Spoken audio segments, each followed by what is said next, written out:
Assalamualaikum warahmatullahi wabarakatuh. Huna sa'ubayinu anil al-istisyraq atau yang disebut dengan orientalisme. Yang pertama adalah at-ta'rifu al-istisyraq atau pengertian dari orientalisme. Oriental atau orientalisme ini diambil dari kata oriental yang mana merupakan dari kata bahasa Inggris yang berarti ketimuran. Yang mana secara etimologis oriental ini berarti tentang ilmu tentang ketimuran atau studi tentang dunia timur atau juga bisa disebut dengan paham tentang ketimuran.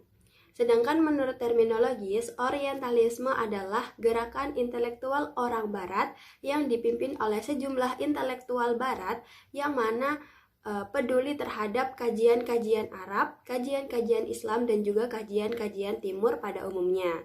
Dan para orientalis ini merupakan para penulis barat yang menulis tentang pemikiran-pemikiran Islam dan juga peradaban sejarah agama Islam. Disebut juga bahwa orientalisme ini adalah segala sesuatu yang bersumber dari orang-orang barat, yaitu dari orang-orang Eropa dan juga orang Amerika, yang mana orientalisme ini berisi studi akademis yang membahas tentang masalah-masalah agama Islam dan kaum muslimin dalam bidang akidah, syariah, sosial, politik, pemikiran, dan juga seni. Orientalisme ini juga merupakan istilah yang merujuk pada peniruan atau pengembangan unsur-unsur budaya timur di barat oleh para desainer, penulis, dan juga seniman. Dan selanjutnya adalah sejarah dan perkembangan orientalis. Menurut Dr. Hasan Abdul Rauf dan Dr. Abdurrahman Ghiroh, orientalisme ini muncul pertama kali di Andalusia atau yang biasa kita sebut dengan negara Spanyol saat ini. Dan orientalisme ini muncul pada abad ke-7 Hijriah ketika kaum Salibis memerintahkan seseorang yang bernama Michael Scott untuk melakukan penelitian terhadap ilmu-ilmu yang ada pada kaum muslimin di Andalusia. Kemudian Scott pun mengumpulkan beberapa orang pendeta yang mana ia rekrut dari beberapa kampung dekat kota Talita. Dan kemudian memulai proyek penerjemahan dari buku-buku berbahasa Arab ke dalam bahasa Perancis.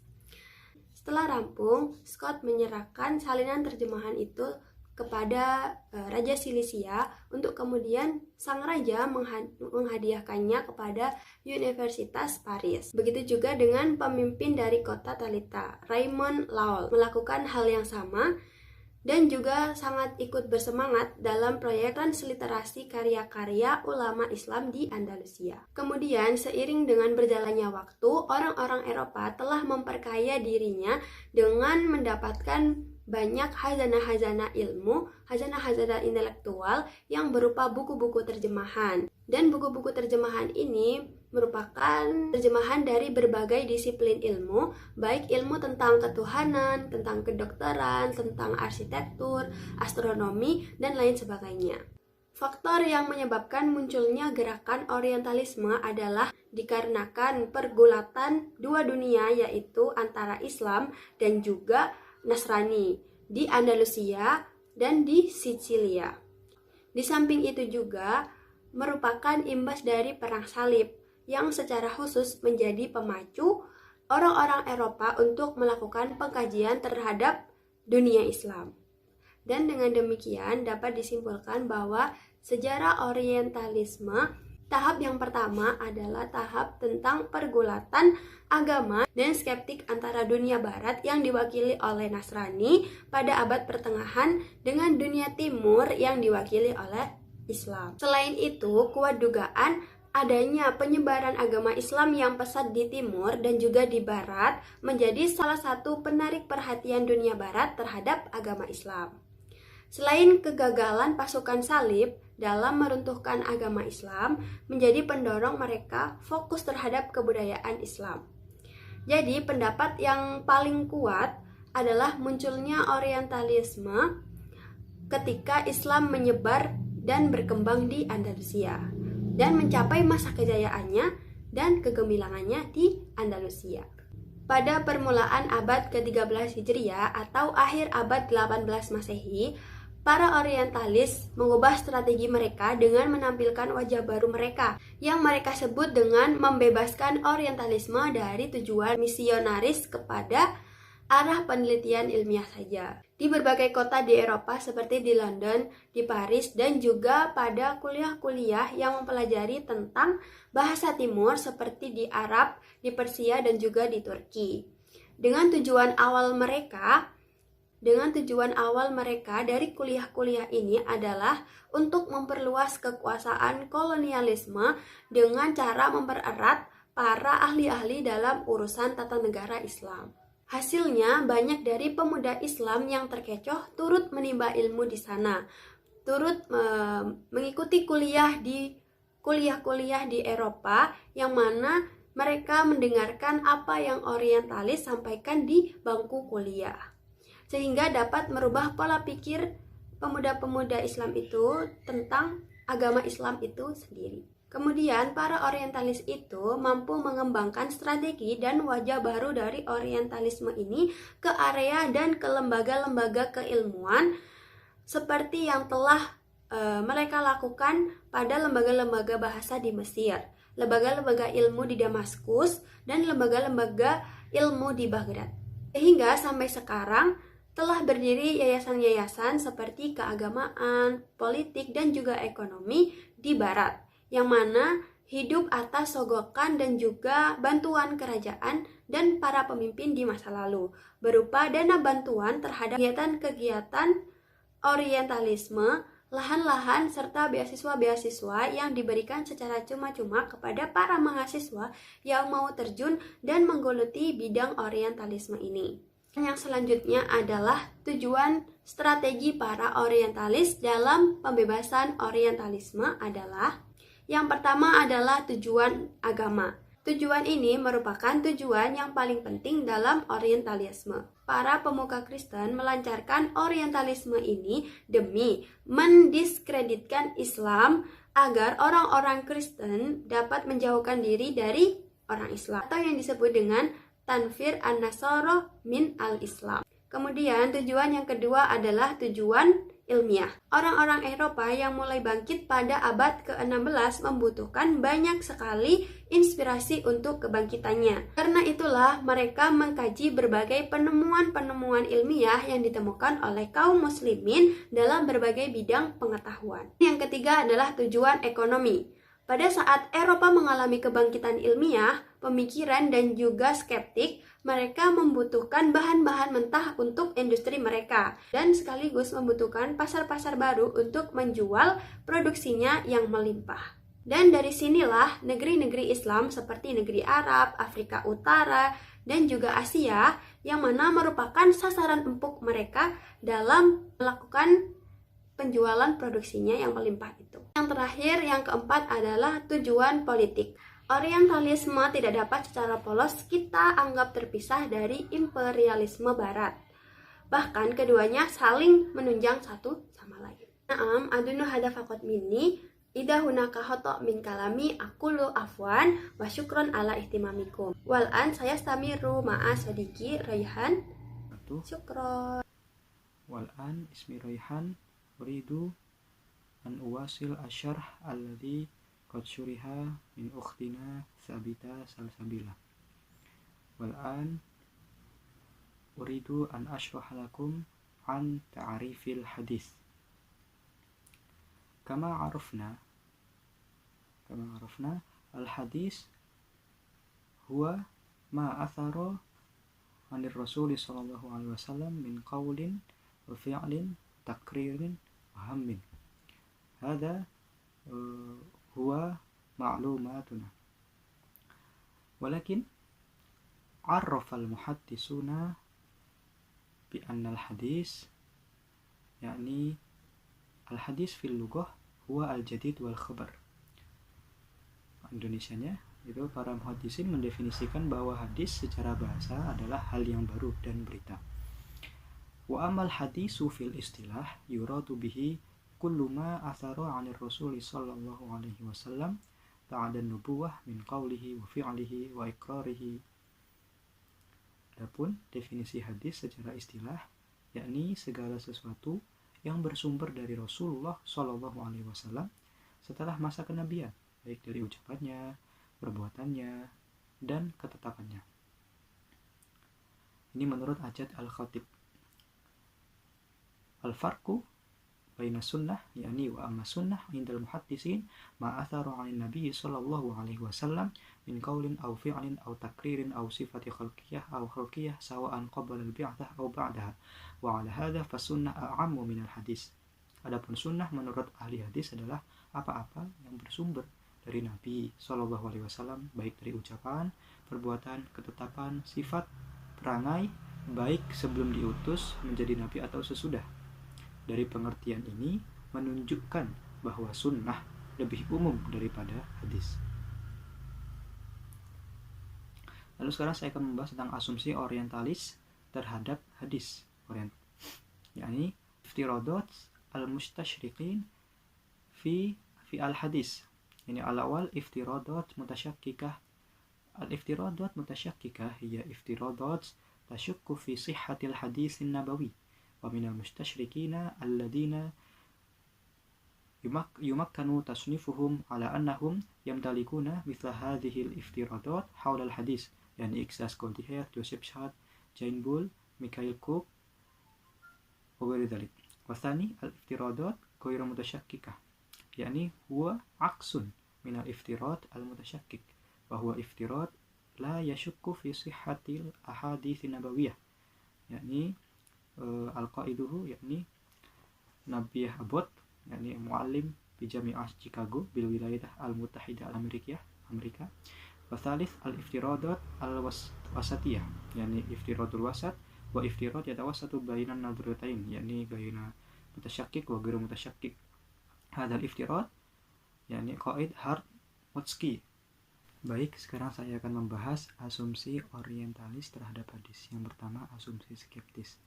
Nah, asumsi skeptis ini adalah asumsi yang meragukan otentisitas hadis Nabi.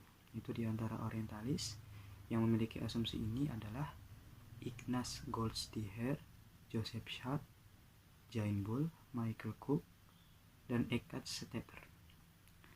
Berikut akan dipaparkan 3 orientalis yang disebutkan. Yang pertama, Ignaz Goldziher. Beliau adalah seorang orientalis kenamaan yang lahir di Hongaria tahun 1850. Orientalis ini keturunan keluarga Yahudi. Ia belajar di Budapest, Berlin, dan Leipzig. Di samping itu, ia juga pernah belajar ke Timur Tengah, yaitu ke negara Syria. Ia belajar kepada Syekh Thohir Al-Jazairi pada tahun 1873 di Palestina, dan sempat ke Mesir belajar di Al-Azhar selama tahun 1873 sampai 74. Setelah itu, ia pulang dan diangkat sebagai guru besar di Universitas Budapest. Nah, ia meninggal pada tahun 1921. Dan banyak karya-karya beliau yang telah dipublikasikan ke dalam beberapa bahasa. Nah, contoh karyanya adalah Muha, Madamastice, Sudien, yang mana itu sebagai rujukan utama dalam penelitian hadis oleh orang-orang barat. Nah, asumsi Goldziher yaitu menganggap bahwa hadis Nabi bukanlah representasi kelahiran Islam, tetapi merupakan refleksi atas tendensi-tendensi masa awal perkembangan masyarakat. Dengan kata lain, menurut dia, hadis adalah tradisi masyarakat Arab. Nah, dalam penilaian Goldziher, hadis bukanlah sumber terpercaya bagi masa-masa awal Islam, namun hanya menjadi sumber yang sangat bernilai bagi dogma, konflik, dan perhatian Muslim pada saat itu. Ini menurut ia. Nah, lalu yang kedua, orientalis kedua yaitu Joseph Schad. Beliau adalah seorang orientalis yang lahir di Ratibor, Silesia, Jerman. Kini sekarang jadi negara Polandia ya, pada tanggal 15 Maret 1902.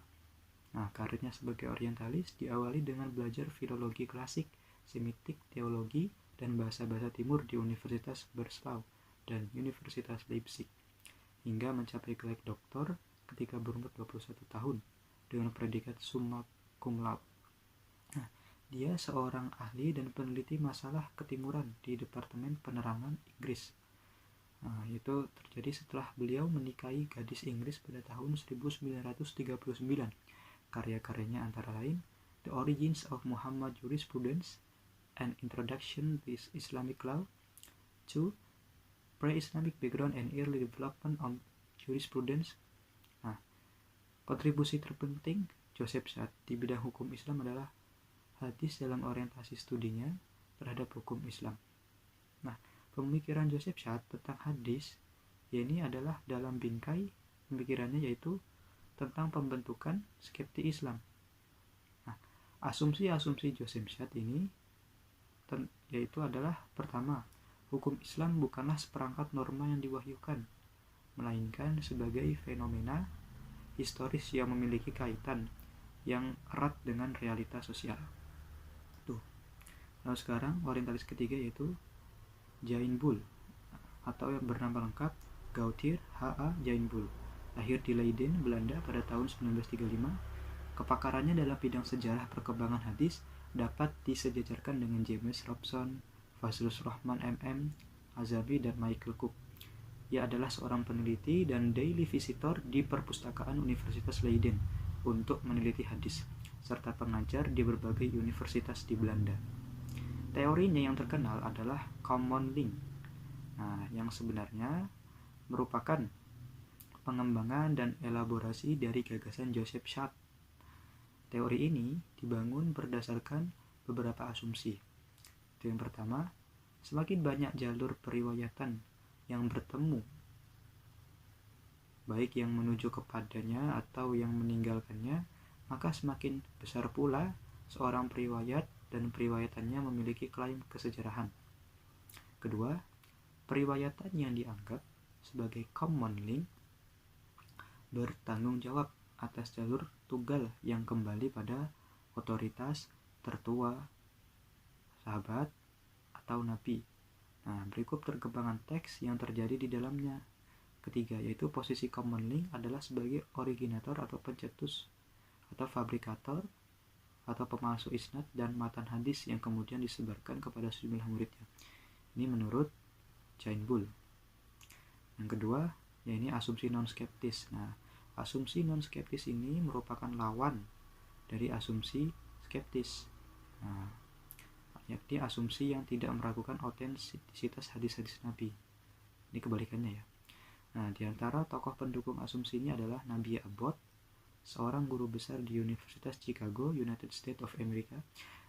Nabi Abbott memiliki pandangan yang bertentangan dengan para orientalis skeptis, yaitu ia memiliki suatu kesimpulan bahwa terdapat bukti-bukti konkret yang menunjukkan adanya pencatatan dan penulisan hadis sejak kurun pertama Hijriah, yakni sejak Rasulullah SAW masih hidup. Ia berpendapat bahwa sejak awal Islam telah ada tradisi tulis-menulis selain Al-Quran ini sudah ada, namun oleh Nabi disuruh dihapus. Oleh karena itu, tidak benar pendapat yang menyatakan bahwa hadis adalah bentuk pemalsuan dalam Islam. Yang ketiga, asumsi middle ground. Asumsi middle ground merupakan asumsi yang menengahi dua teori yang berlawanan, yaitu asumsi skeptis dan non-skeptis. Asumsi ini diwakili oleh Harold Smotsky, seorang profesor hadis di Universitas Nijmegen, Belanda. Sebenarnya, di samping Harold Smotsky juga ada orientalis yang mengkoreksi pandangan para orientalis sebelumnya yang dinilai terlalu tajam dan keras. Nah, di antaranya adalah John Barton, orientalis asal Inggris, yang berpendapat bahwa ia menolak seluruh hadis dan menganggapnya semuanya palsu.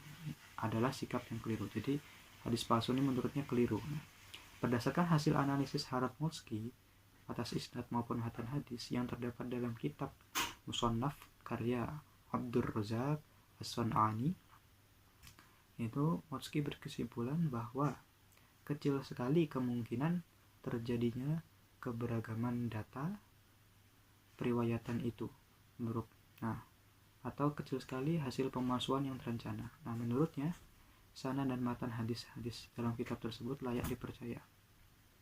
Dengan demikian, Smotsky sepakat dengan Carlson yang mengusulkan agar para orientalis membalik tesis Shad dan via negatif menjadi via positif, yaitu Jika Joseph Shad menyatakan bahwa semua hadis harus dianggap tidak otentik hingga terbukti sebaliknya, maka harus dibalik menjadi semua hadis harus dianggap otentik kecuali jika terbukti ketidakotentikannya.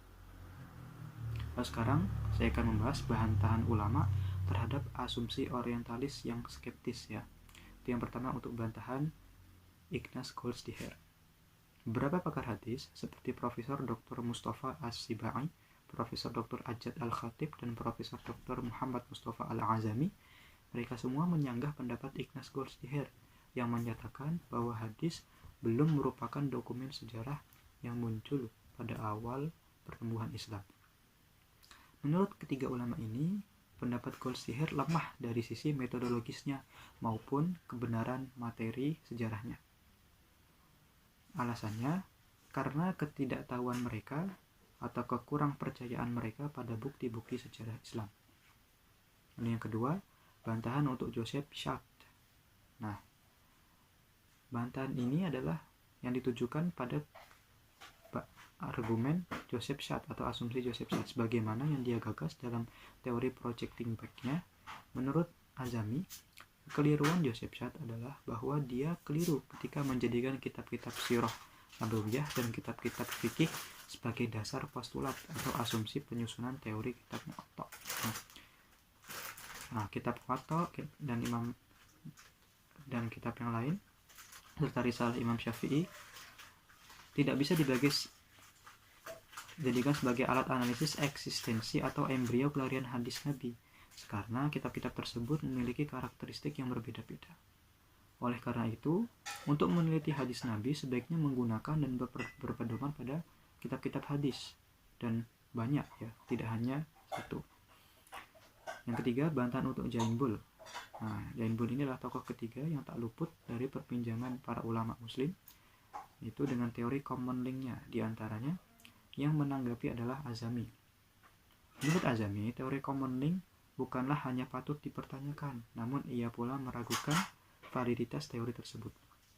Azami cenderung menyimpulkan bahwa metode common link dan semua metode yang dihasilkan tidak relevan.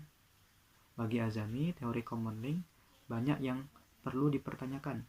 Sebagai contoh, misalnya, jika memang ditemukan seorang periwayat seperti Ibnu Syihab Az-Zuhri yang menjadi periwayat satu-satunya yang meriwayatkan hadis pada muridnya, tetapi ia telah diakui kesikohan dirinya oleh para kritikus hadis, maka tidak ada alasan untuk menuduhnya sebagai seorang yang memalsukan hadis. Nah, para ahli hadis sendiri telah menyadari adanya periwayatan hadis secara infirad atau secara tunggal dan implikasinya. Akan tetapi itu semua bergantung pada kualitas para periwayat hadis pada isnadnya. Nah, pada tempat lain Azami menunjukkan bahwa jika seorang tidak melihat secara keseluruhan jalur isnad, maka ia akan salah dalam mengidentifikasi seorang periwayat sebagai common link. Hal ini tentunya agar penemuan akan sanad hadis itu tidak parsial, sebab bisa jadi yang dianggap oleh peneliti hadis sebagai common link sebenarnya hanya seeming atau artificial common link. Ini disebabkan karena jalur yang dihimpun hanya sebagian saja, sehingga tidak bisa menggambarkan jalur isnad secara lebih akurat. Jadi untuk menggambarkan keotentikan matan hadis butuh banyak jalur hadis, tidak bisa hanya satu saja. Demikian itu dari saya. Apabila ada kesalahan saya minta maaf yang sebesar-besarnya. Assalamualaikum warahmatullahi wabarakatuh.